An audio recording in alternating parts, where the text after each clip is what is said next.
Mientras están imprimiendo los billetes de 1.000 pesos argentinos en el exterior para importarlos, una cosa increíble, y se espera que el de 2.000 comience su circulación en junio, la noticia de estos días, sin dudas, es la cotización de la divisa norteamericana. Le preguntamos a Virginia Giordano, que es coordinadora de investigaciones y también economistas en IDESA, cuál puede ser el valor del dólar a final de 2023, y esto nos decía.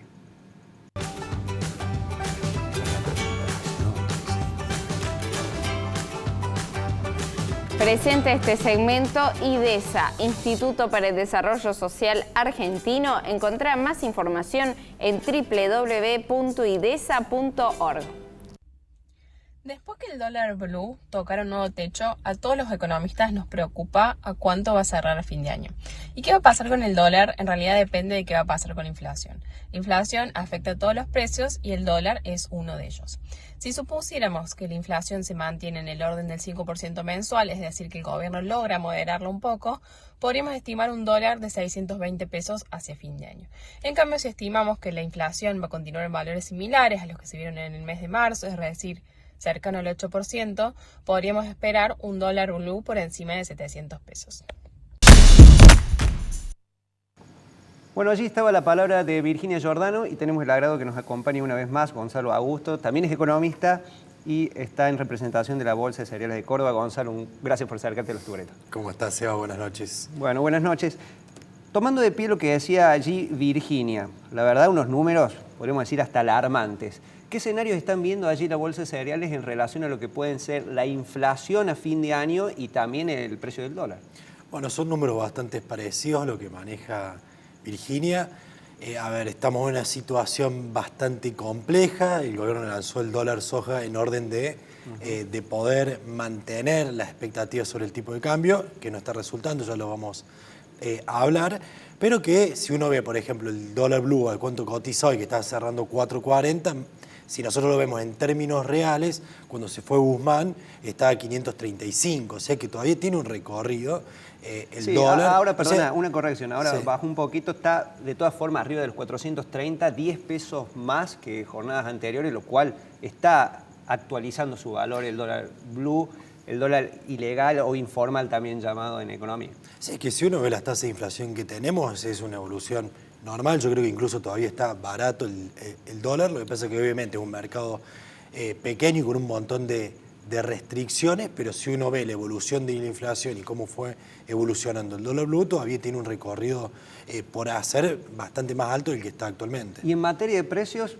por ejemplo, se mencionaba que lo que es los índices mayoristas para el próximo año podría haber una breve desaceleración de la inflación. De todas formas, las consultoras privadas están hablando que para el mes pasado, que se van a dar a conocer los datos en las próximas semanas, estamos hablando de un piso de 6% más o menos de inflación.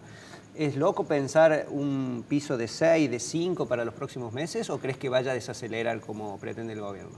Yo creo que todo tiene que ver con las políticas que tome el gobierno y con las expectativas que forme en los agentes económicos, que somos toda la sociedad, en cuanto a la formación de precios. Entonces, si el gobierno no cambia la conducta, y ya estamos viendo estos niveles que se van creciendo, podemos ver niveles por encima del 6-7%, y más con la sequía que va acompañando, que eso no ayuda para nada tampoco en cuanto a la política fiscal y monetaria del gobierno.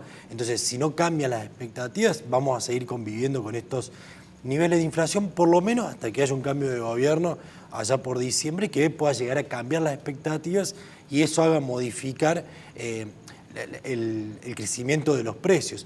También algo muy importante es que la política monetaria que se utiliza también para poder contener la inflación no es que no funciona de un día para el otro, que el Banco Central deje de emitir hoy y al mes siguiente ya vamos a ver una desaceleración, sino que tiene un retraso. Esas son políticas de más largo plazo. Recién al año se pueden ver los resultados de la política monetaria. Entonces, por lo pronto nos tenemos que acostumbrar a convivir con estos niveles de inflación por encima del 6-7%. Ahora, algunos analistas hablan y mencionan hiperinflaciones. Quienes la vivieron señalan que estamos muy lejos de eso, porque, por ejemplo, en un mes de hiperinflación podremos hablar de 100%, de una inflación de 3 dígitos en un solo mes.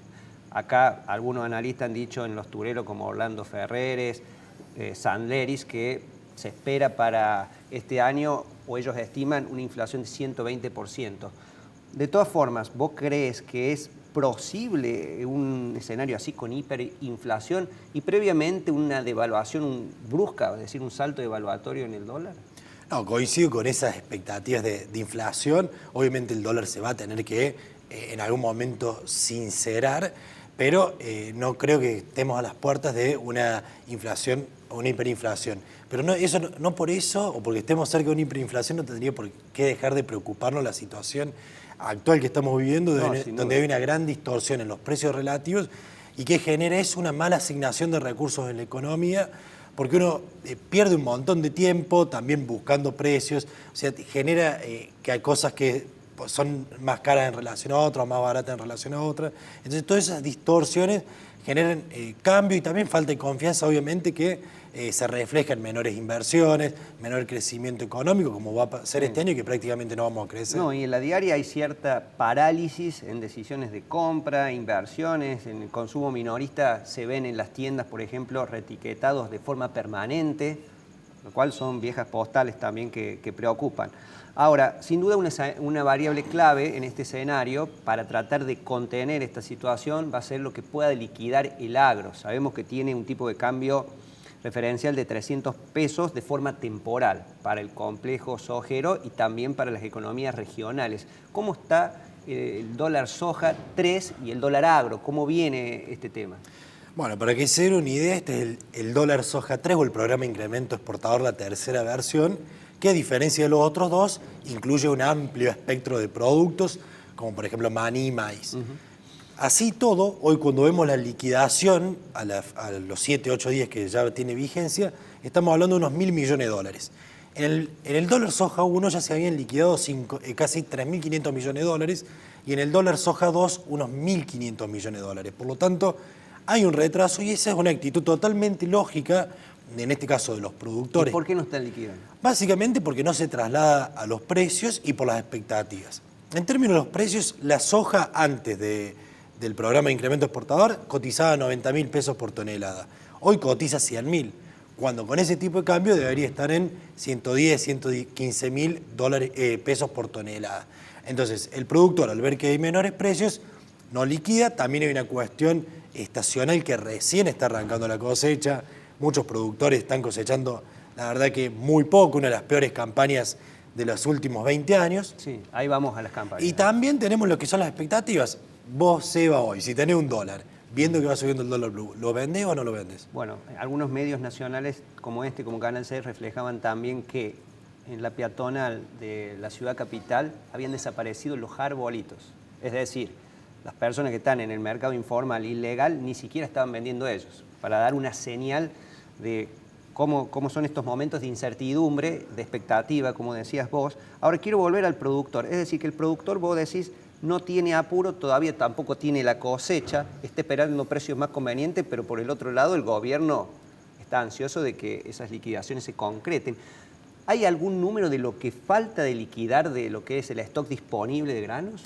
Bueno, si nosotros vemos lo que quedó de la campaña pasada, estamos hablando de unas 6 millones de toneladas, que son aproximadamente 5.000 millones de dólares, que eso generalmente están en manos de productores capaz más grandes, que tienen una espalda financiera más grande para aguantar esa soja.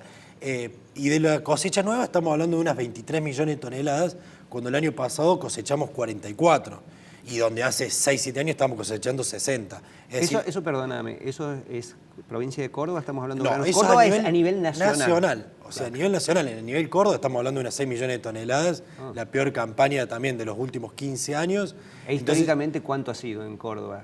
Y históricamente Córdoba tiene una producción de 12, 13 millones de toneladas. Es decir, casi el doble. Todo se redujo a la mitad, el maíz también, estamos hablando de 20, 22 millones de toneladas, hoy estamos cosechando 12 millones y medio. Entonces, el productor que tiene menos producción, primero que el maíz generalmente entra más tarde, va a venir en julio, agosto, entra el grueso, porque la temprana fue un desastre. Y lo que es soja va a empezar a entrar a partir de mayo, también se dinamiza más.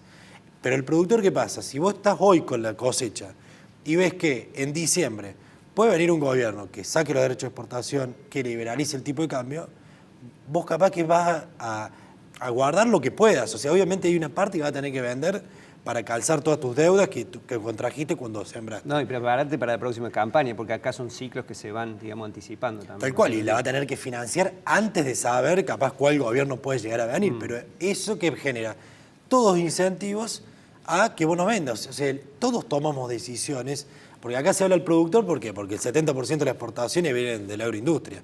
Pero todos individualmente también tomamos ese tipo de decisiones cuando no vendemos $1 porque pensamos que va a subir, o cuando estamos comprando, o cuando ahora están retirando un montón de depósitos en dólares por la falta de confianza que genera las distintas políticas que toma el gobierno. Bueno, mencionabas ahí algunas cifras nacionales. ¿Hay una estimación de la pérdida que puede haber en el año en lo que son el complejo cerealero en cuanto a divisas que podría haber generado? Y si nosotros vemos a nivel nacional, contando los granos más grandes, como puede ser soja, maíz, que son los de mayor volumen, estamos hablando de 23.000, 24.000 millones de dólares que vamos a exportar de menos producto de esta sequía. Es decir, una pérdida, quiero repasar ese dato, 24.000, 23.000 millones de dólares es lo que hemos perdido producto de la sequía y esta campaña magra que hemos tenido en los granos, con lo cual es menos para las arcas del gobierno, donde ya tiene reservas bastante complicadas y está buscando conseguir fondos en el FMI. Tal cual. Yendo a lo que hablamos al inicio, esta situación delicada de la divisa y el dólar y los precios. Por eso ahora estamos viendo esta escala en el dólar blue, porque también se está viendo que la liquidación de divisas hace prácticamente 4 días, no se están liquidando, uno ve las operaciones que se realizan, se están haciendo muy pocas, producto de la desconfianza que se genera.